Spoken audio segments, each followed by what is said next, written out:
தமிழ்நாடு சமையல் தொழிலாளர் முன்னேற்ற சங்கத்தின் சார்பில் 75ஆம் ஆண்டு குடியரசு தினத்தை முன்னிட்டு தேசிய கொடி மற்றும் இனிப்புகள் வழங்கும் நிகழ்ச்சி 26/1/2024 அன்று 75ஆம் ஆண்டு குடியரசு தினத்தை முன்னிட்டு தமிழ்நாடு சமையல் தொழிலாளர் முன்னேற்ற சங்கத்தின் சார்பில் அம்பத்தூர், விஜயலட்சுமிபுரம், புதூர் தாங்கல் பூங்கா மற்றும் அயனாவரம் பகுதியில் பிரியா கேட்டரிங் உரிமையாளர் முரளி அவர்களின் ஏற்பாட்டில் தேசிய கொடியேற்றி மரியாதை செய்யப்பட்டது.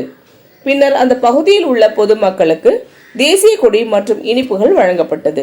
நடைபெற்ற இந்த நிகழ்ச்சியில் மாநில அவைத் தலைவர் குன்றத்தூர் ராஜா, மாநில பொருளாளர் ஸ்ரீ அண்ணாமலையார் பி. சுரேஷ், மாநில துணை செயலாளர் திருவெற்றியூர் ரா. மாணிக்கம் ஆகியோர் கலந்து கொண்டு விழாவை சிறப்பித்தனர்.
இந்த வீடியோ உங்களுக்கு பிடிச்சிருந்தா லைக் பண்ணுங்கள், கமெண்ட் பண்ணுங்கள், ஷேர் பண்ணுங்கள், சப்ஸ்கிரைப் பண்ணுங்கள்.